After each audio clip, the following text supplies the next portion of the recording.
Do you hate the thought of working past 55 or 60? Do you hate not being able to live the life you deserve today? Do you hate not knowing what your financial future looks like? It's time to stop doing what you hate. Here's your host, Mr. Harold Green. Good day, everybody. This is Harold Green of Braintree Financial Group. And it is time to stop doing what you hate.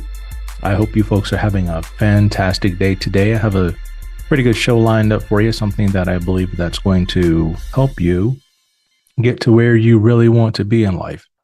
And so, but first I want to share a little bit about my week. It's been a very interesting week. It's Tuesday. So tomorrow or yesterday was a holiday, and for some reason I thought the market was closed, and as a professional I should know better. But I was kind of hoping it was going to be closed because I really needed to take a mental day away from all of the activity, because I knew what happened over the weekend was going to greatly affect the market in one way or the other. I know there was going to be an initial reaction, and then there was going to be another reaction to that reaction. So it was one of those things where I had to just kind of make sure I had my head in the right place, and I knew what the long-term strategy was. And so there's really no need to panic when you know what your long-term strategy is and you are making the right moves in order to make that happen. So I'm I'm ready to give this show to you guys today. So are you ready? 1, 2, 3, let's get it. Now, the title is Safe Money Traps and How to Avoid Them. And I do have a confession to make. I was once a safe money pusher and user, and now I'm in recovery. Not to make fun of addictions or anything like that. But to be honest, there's really nothing wrong with having some safe money. My only concern is how safe do you think your safe money is? And then why do you need safe money? And why are you trying to keep safe money in the first place? And then, by the way, what is safe money? And I think there's a major confusion with what should be called cash reserves. And in the rapid retire financial planning process, cash reserves is part of that financial planning process. A lot of people say, well, Harold, how much money should I have in cash reserves? How much money should I have set aside? And I'm going to talk to you guys a little bit later on in the show about something I call DPD, or dual purpose dollars. I had a young kid. They graduated college. They got a job. They're working. They're doing really well. And they said, hey, how much money should I have, like, say, for emergencies and things like that? And I responded and I said, honestly, I don't think I have any money in the bank. I don't know if I have any money in the bank. I know we have probably enough to pay like the mortgages and some bills and stuff like that. Insurances and whatnot, that stuff is auto deducted. But I don't keep a lot of money tied up in the bank. I believe that money should be working at all times. It should be doing something. And now interest rates on bank accounts are, 3, 4, 5%. You can get a high yield savings account. But I think that money ought to be working at all times. And I'm going to get into that in a moment. But today I'm going to tie in a market update because I think it's very important to understand what drives many people's mentality. Many people are driven by fear or greed. And however, balance is the key to everything. When I looked at the fear and greed index the other day, it was insane. People at the end of September, beginning of October, were extremely fearful. Treasury yields had shot through the roof. Oil had gone back up tremendously. And that put a real damper and downer on the market. And people were selling out like crazy. They were selling everything they could get their hands on to sell. And I don't know who these people are that's doing all these selling. And as I tell my clients all the time, I'm not chasing them. They can sell whatever they want to sell. I'm not chasing them and selling behind them because I know as soon as a bit of good news comes around, they're going to be right back in buying with both hands and both feet. So I'd rather take a little bit of a loss right now. And as a matter of fact, add to those positions. Because when these people come back and they start buying with both hands and both feet, you're going to see some tremendous swings in the market. And so just because the fear and greed index is all the way over to the left, extreme fear, you don't have to chase that. You don't have to chase it. Okay. So one of the things I need you to understand is very simple. Putting a plan in place, either you managing that plan or somebody managing that plan. We talked about it in the last show. Do you need a professional or not? I was very serious about that because a lot of people do not have financial planners. They don't have wealth professionals.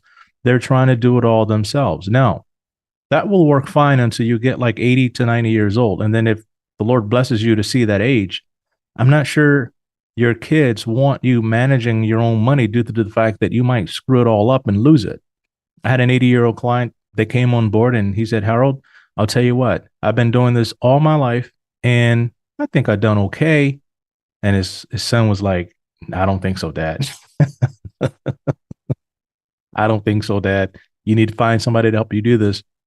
And so he came on board and he said, I'm gonna allow you to manage some of this money because, I want to see how it goes.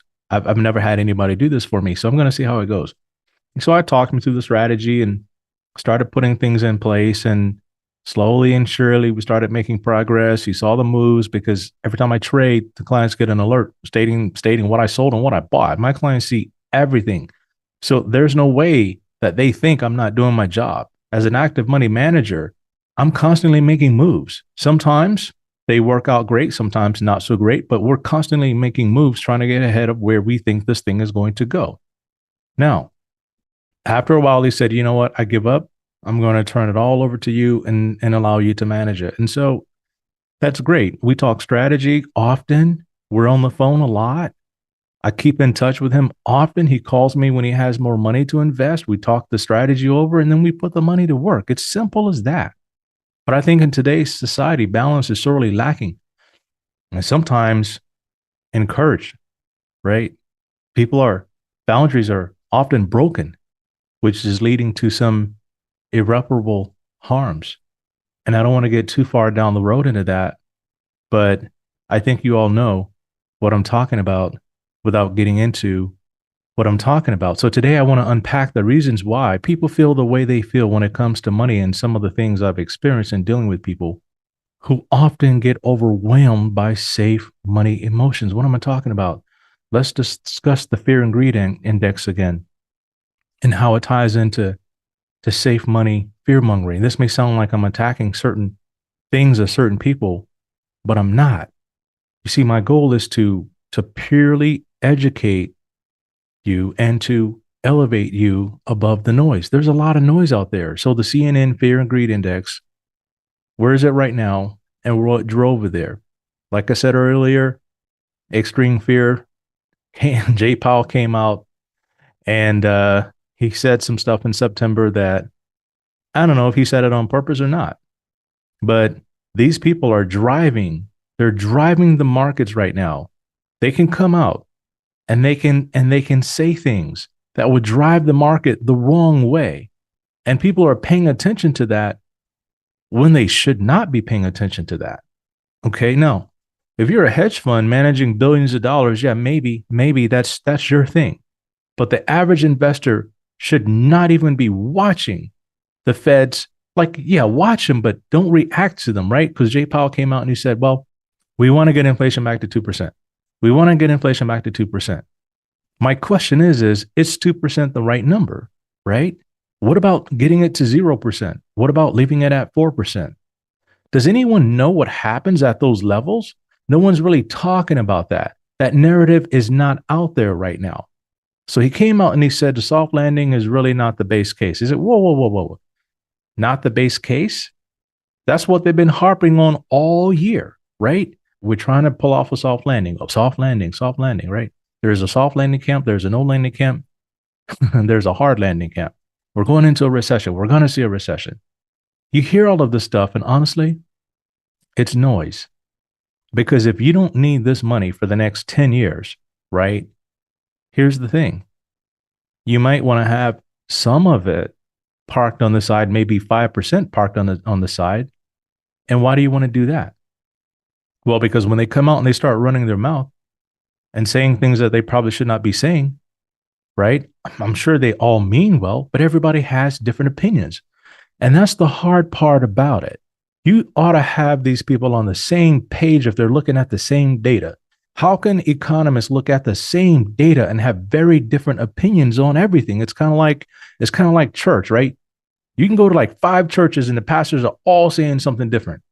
They all mean well, but why are we not on the same page? We look at a divided government. Why are we not on the same page?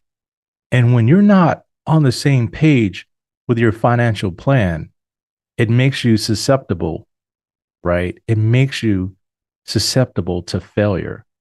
Okay. Oil prices, right? Back to the feds. Like I said, every day somebody comes out and they say something different, and that drives the markets. So be careful when they come out and you read something. And what happens is algorithms are picking this stuff up and they're putting in sell orders, they're putting in buy orders, and it's causing the market to go into volatility. And you can't follow that. You gotta choose your targets and you gotta know what it is that you're after. All right. Oil prices, okay, they've been spiking.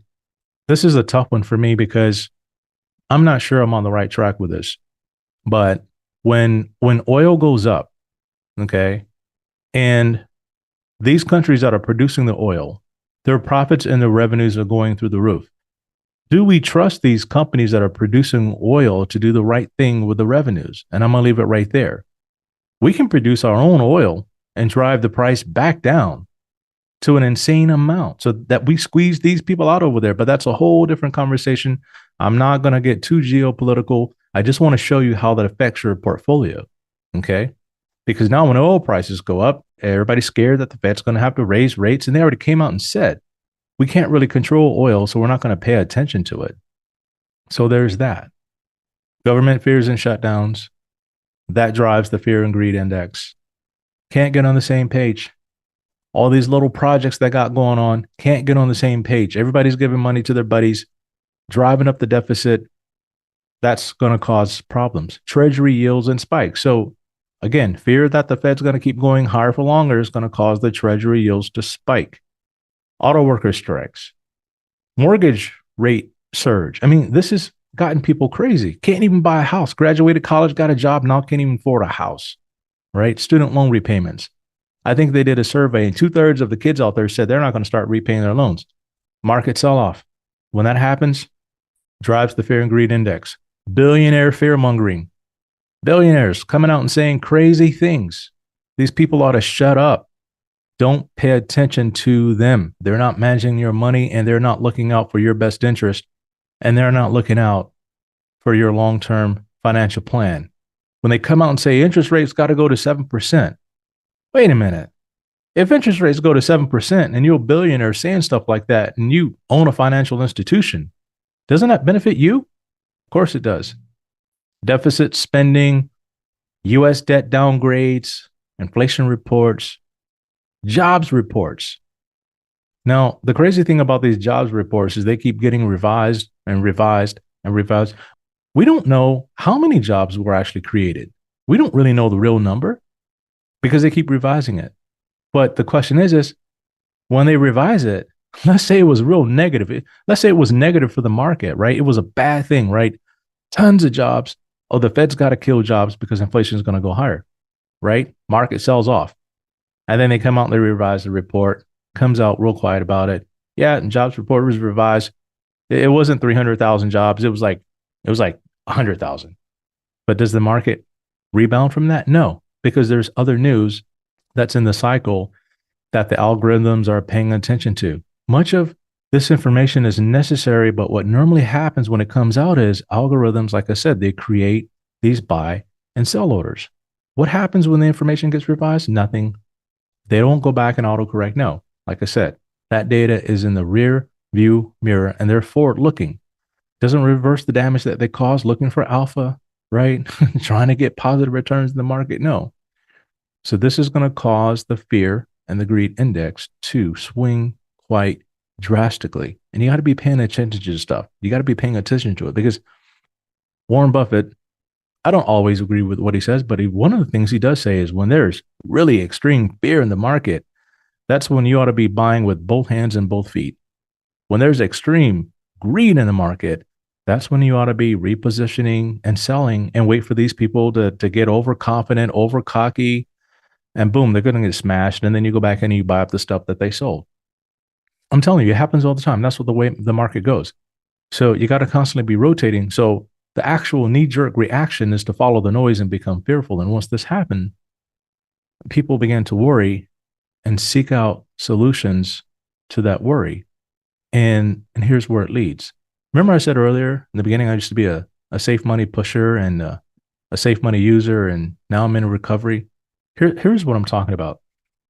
I would often have conversations with clients when the market is down, and the primary concern is I'm losing money. I'm losing money. They're more afraid of fear of loss than the chance of losing out and making a gain, right? They don't calculate in the lost opportunity cost when they begin making fear-based decisions. They don't do that. So when I was primarily a safe money pusher, sorry again, I would often discuss the reasons like why people were there to see me in the first place. Like, what are you here for? Like, out of all the professionals out there, I mean, you probably came to a seminar, heard some marketing I did or something like that, read something, and like you came to hear me speak and something resonated with you, and like why are you here? What is it that I can do for you? 9 times out of 10, they were there for me to stop some kind of bleeding. People usually don't go to a doctor when they're feeling great. Like, yo, doc, I'm just coming in for my checkup. Everything's good.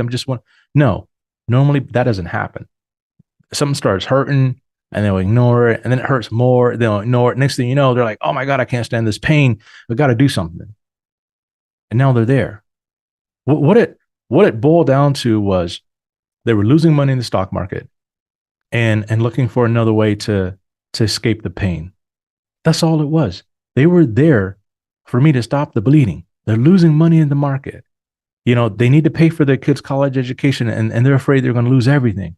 They need to retire and their portfolios are bleeding. And after a while, I got really good at it. And I said, you know what?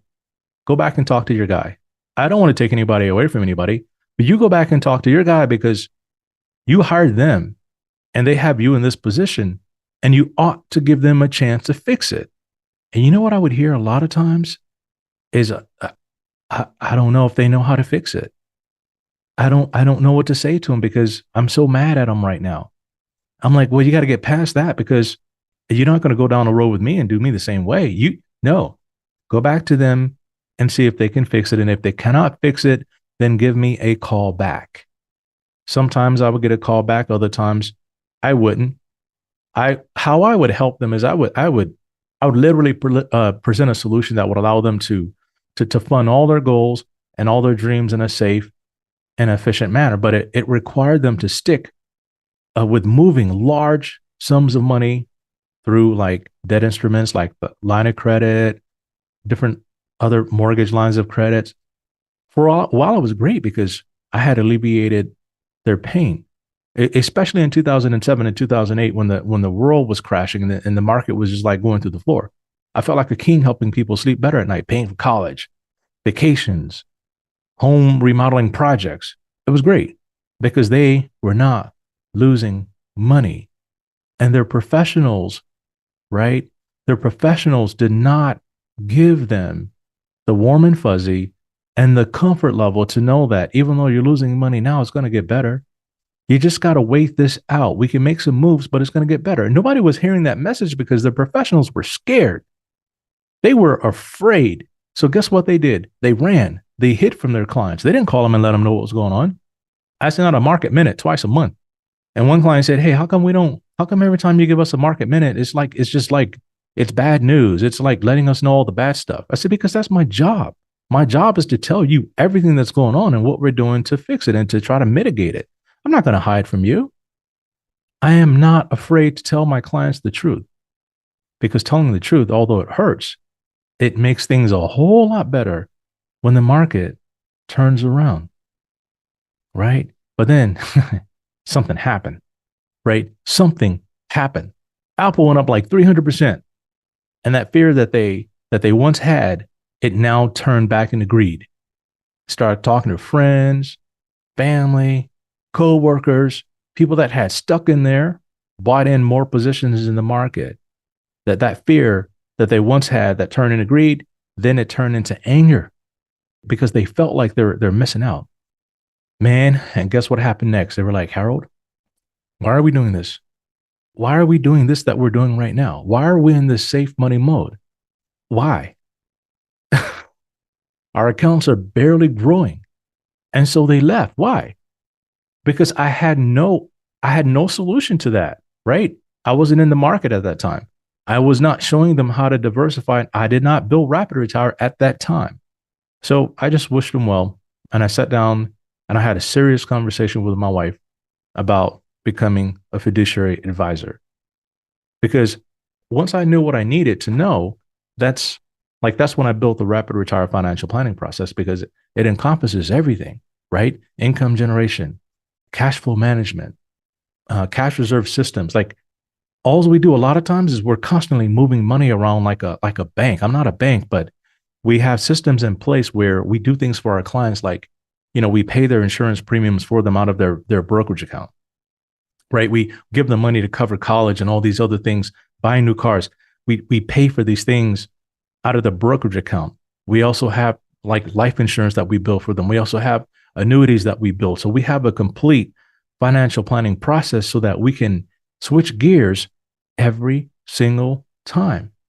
And this process ensures that if followed, you're not going to have to worry about missing out or getting scared when the market turns red. This is insane. The problem with society is thinking about money is quite deranged. And many people, like, they don't even realize what's going on. They don't even know why they're thinking that way, right? I don't believe in safe money. Here's what I believe in. I believe in adequate, accessible, after tax cash reserves systems, and that's what I've designed in my program. I don't think life insurance should be the only thing supporting your financial system. Even if you make $10 million a year and you can put away $3 million in a policy, I don't think you need to chase money market rates and CD rates constantly. I also don't believe in a 60-40 portfolio. Who does a 60-40 portfolio work for? And I think it's people with millions and millions of dollars. And so I want to get into this and kind of show you.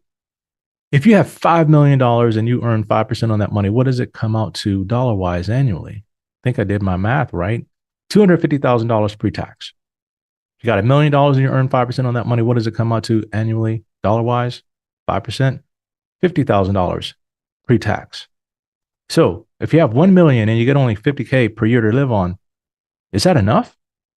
Let's take this one step further. $5 million, 60-40, right? Let's break this down.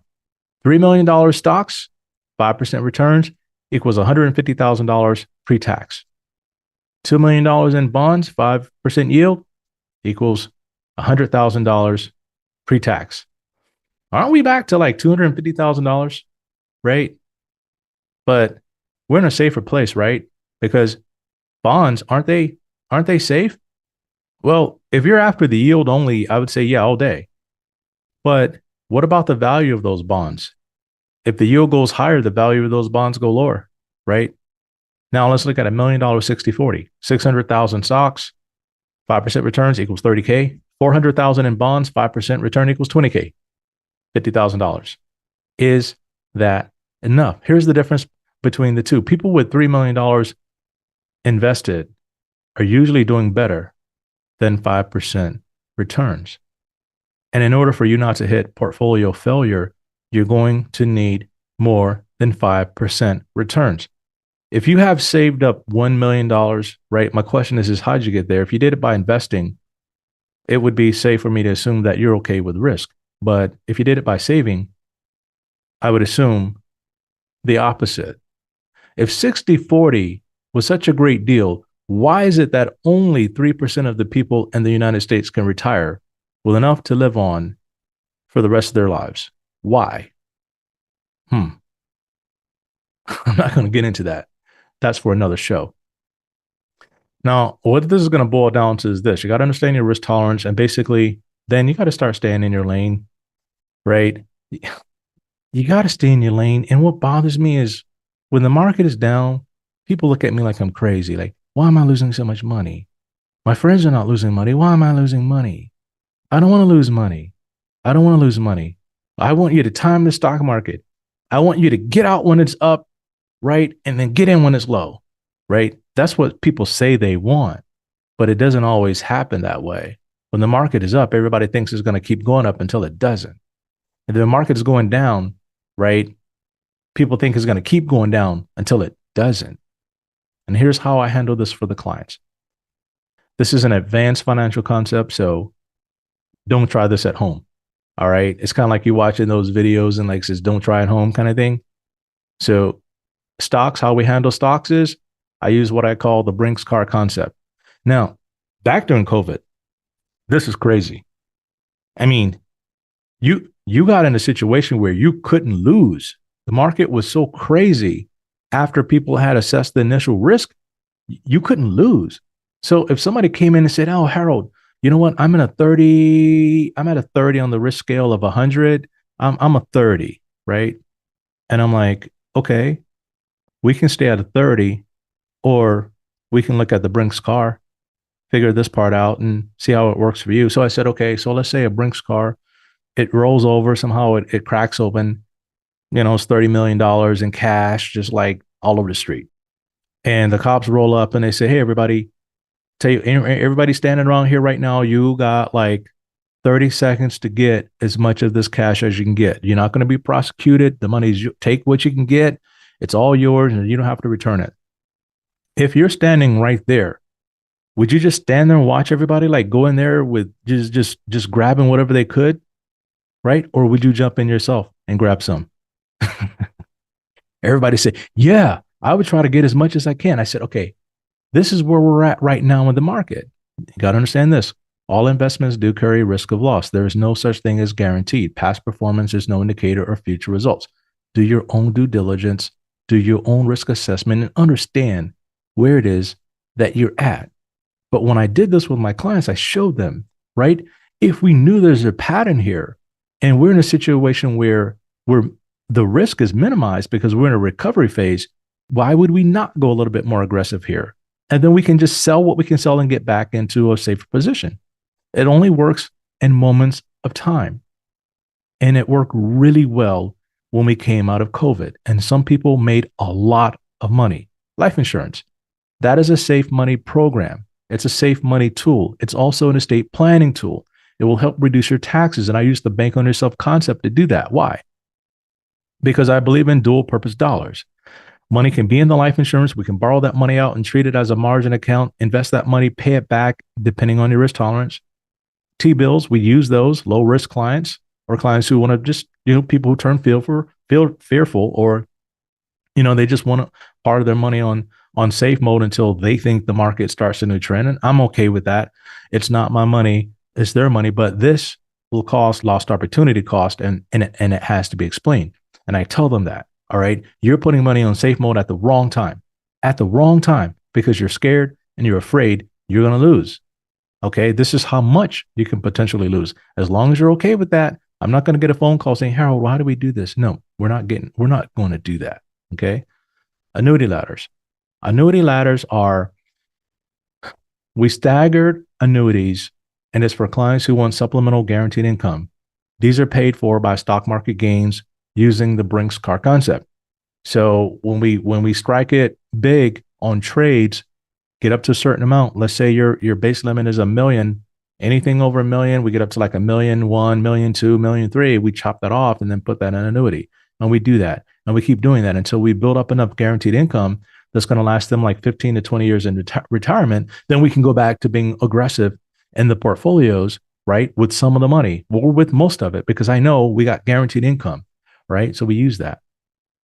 And these are how you're supposed to handle times of extreme fear and times of extreme greed, running all the way into a safe money position and staying there because you're afraid That's not the way to go. Now, if that's your personality type, that's your personality type. Do what's best for you, right? But do not acquiesce because it's painful when you straddle a fence. Because when you fall, it's harder to land because you're trying to land on one leg or an elbow, or you hit your face, even worse. So I wanted to share this, folks, with you today. You're going to see fear and greed out there. The index is going to swing both ways, but you have to understand how to take advantage of that. So make sure you understand your risk tolerance. Make sure you're doing your homework. Make sure if you're going to be working with a professional, they understand these things. So until next time, everybody, 1, 2, 3, let's get it. This is thepodcastfactory.com.